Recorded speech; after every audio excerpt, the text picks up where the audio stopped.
Olá, pessoal, tudo bem com vocês? Espero que sim, né? A nossa aula de hoje é sobre resolução de problemas utilizando equações. As equações do primeiro grau, no caso, né? Que foram as equações que nós já aprendemos.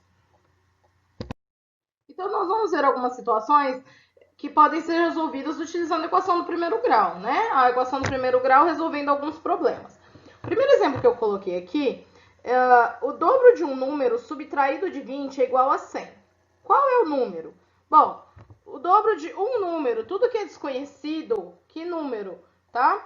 Tudo que é desconhecido vai ser a minha incógnita. O meu valor desconhecido eu vou chamar de x, a gente pode adotar qualquer letrinha, que o x é o mais usual mesmo, né? A gente sempre acaba usando o x. Bom, o dobro de um número, o número eu vou chamar de x, porque eu desconheço. O dobro dele, dobro é 2 vezes ele, então 2x, certo?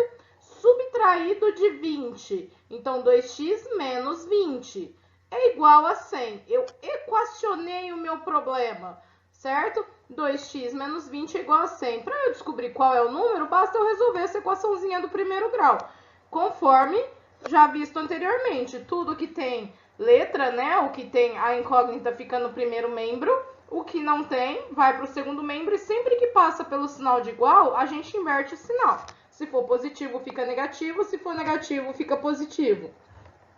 Então, aqui eu tenho 2x, ele vai ficar onde ele está mesmo. O menos 20, ele é negativo, ele passa positivo.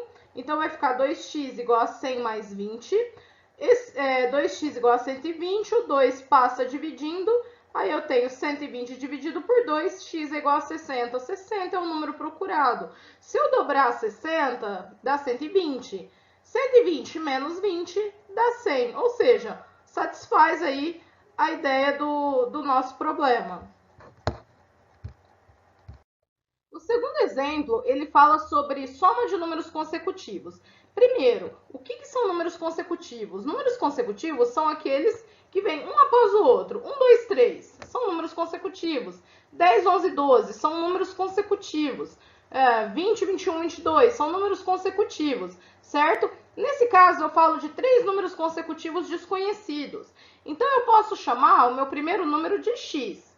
Se o primeiro número eu chamei de x, o consecutivo a ele vai ser x mais 1.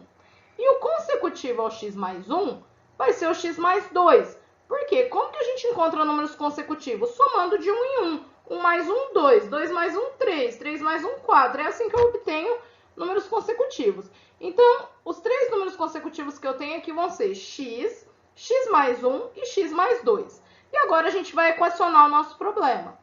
A soma de 3 números inteiros consecutivos é 60. Então, x mais 1 mais x mais 2 é igual a 60.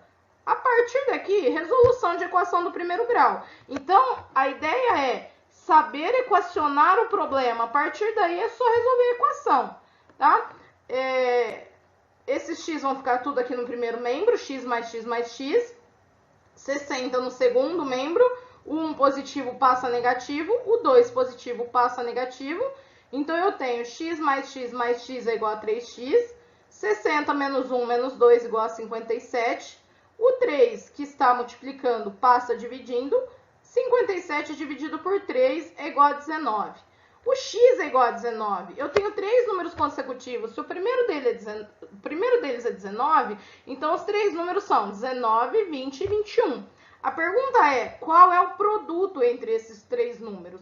Produto é multiplicação, certo? Então, basta a gente fazer a operação aqui. 19 vezes 20 vezes 21, e eu vou obter um resultado de 7.980, que é a resposta do nosso problema.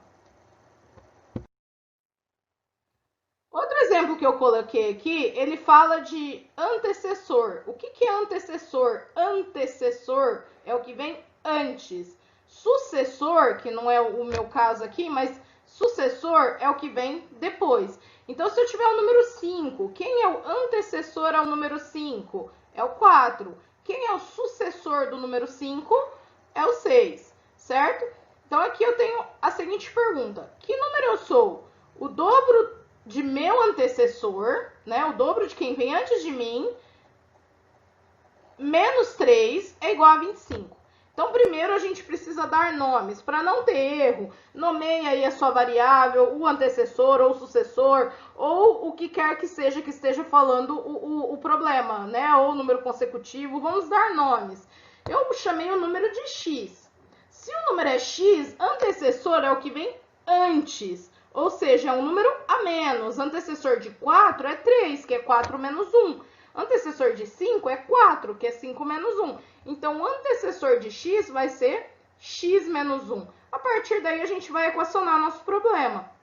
O dobro do meu antecessor, então, 2 vezes o meu antecessor. Como eu tenho uma subtração aqui, é importante um parênteses para a gente entender que o 2 está multiplicando todo mundo. Eu vou aplicar a propriedade distributiva da multiplicação aqui. Então, o dobro do meu antecessor, menos 3, é igual a 25. E aí eu quero saber quem é o número, quem é o x. Aplicando a distributiva aqui, eu tenho 2 vezes x, 2x, 2 vezes menos 1, menos 2, mais com menos dá menos, menos 3 igual a 25. Então, 2x é igual a 25, mais 2, mais 3, porque passaram para o outro lado com o sinal trocado. 2x igual a 30, passo o 2 que está multiplicando, dividindo, e eu vou obter um x igual a 15, certo? Então, o número é o 15. Ó, o dobro do meu antecessor. Quem que é o dobro do meu antecessor? O antecessor de 15 é 14. O dobro de 14 é 28. 28 menos 3 realmente dá 25. Então, está correta a nossa resolução, certo? Então, o número é 15 e o antecessor é 14. Mais um exemplo aqui. Idade de pai e filho. Aparecem vários exercícios desse tipo. A idade de um pai é o quádruplo. O que é quádruplo? Quádruplo, 4 vezes. Dobro, 2 vezes. Triplo, 3 vezes. Quádruplo, 4 vezes.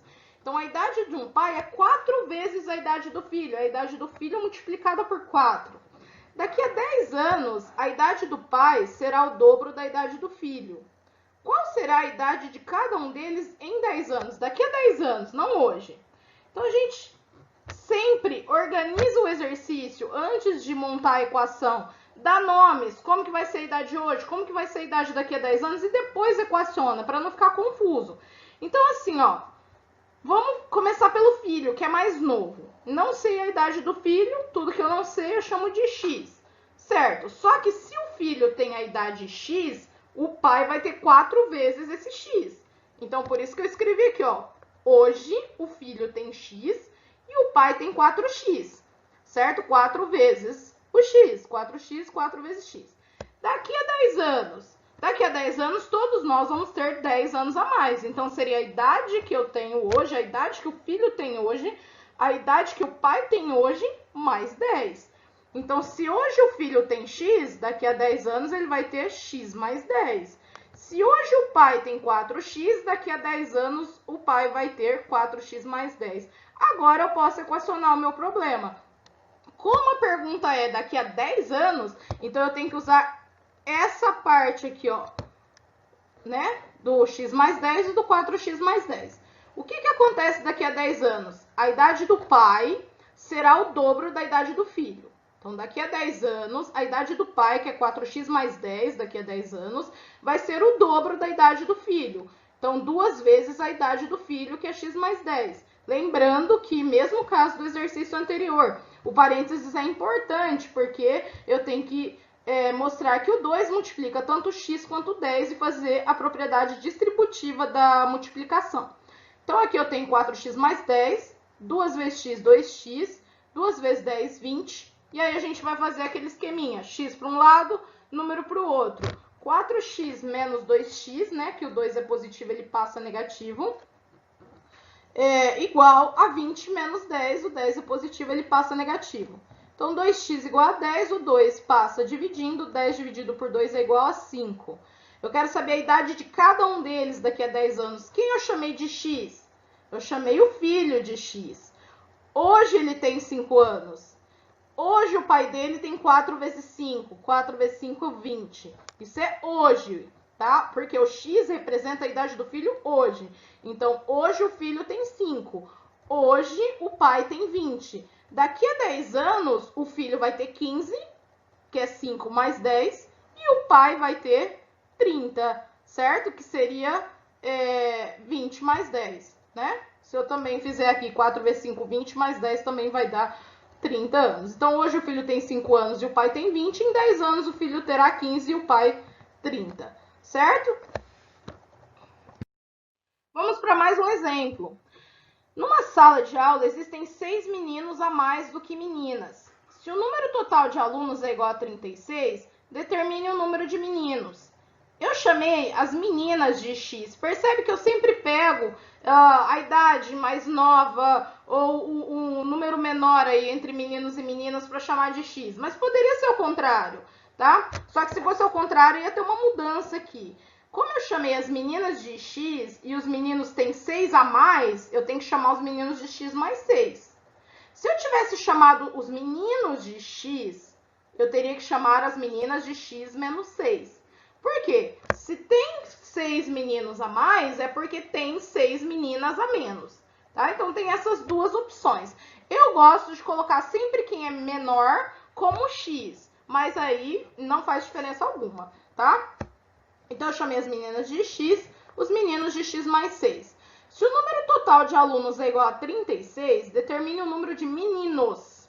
Então, vamos lá. Se eu somar meninas, que é X, mais meninos, que é X mais 6, eu vou obter 36. Então, X mais X igual a 36 menos 6, 2x igual a 30. Esse 2 que está multiplicando, ele passa dividindo, e aí eu vou ter x igual a 15. Quem que eu chamei de 15 e de x? As meninas. Então, se as meninas é x, os meninos eu tenho que somar 6 em cima.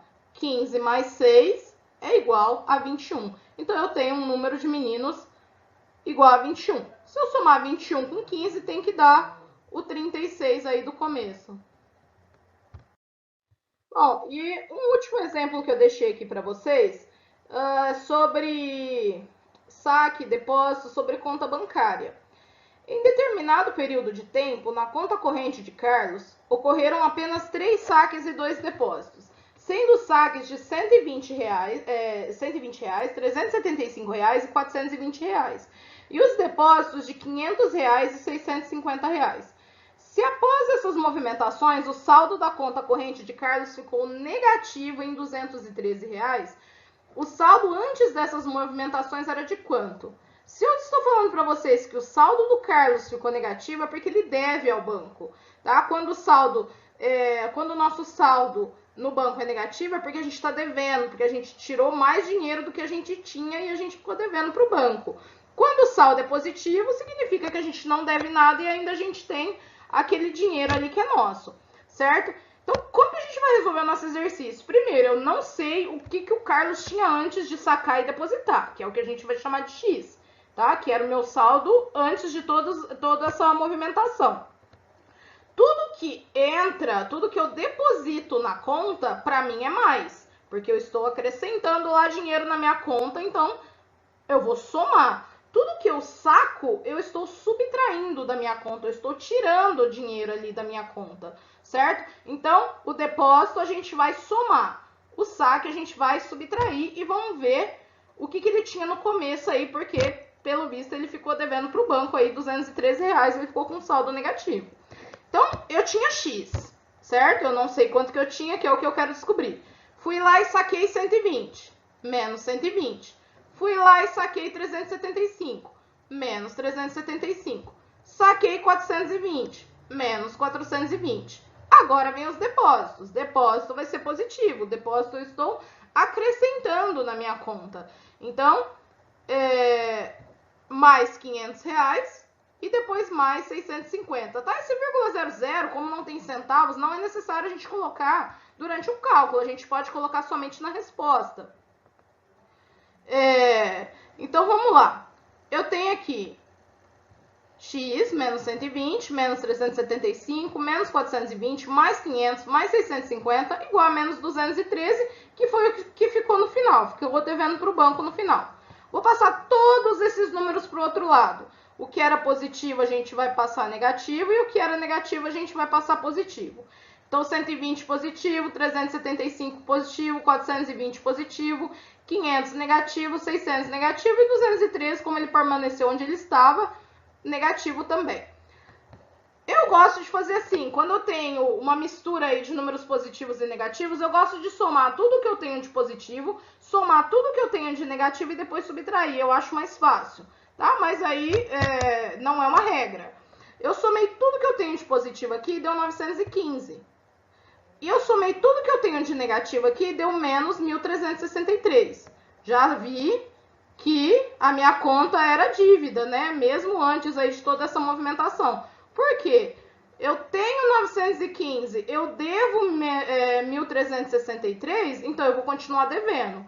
Então, eu sei que vocês já devem ter visto isso em anos anteriores, mas é sempre bom lembrar. Quando eu tenho aí uma soma aí com números com sinais diferentes, porque a multiplicação e a divisão tem aquela regrinha que é fácil, né? Mais com mais dá mais, menos com menos dá mais com menos dá menos e pronto. Aqui não. Aqui eu tenho que somar esse dinheiro. Então, o que eu penso?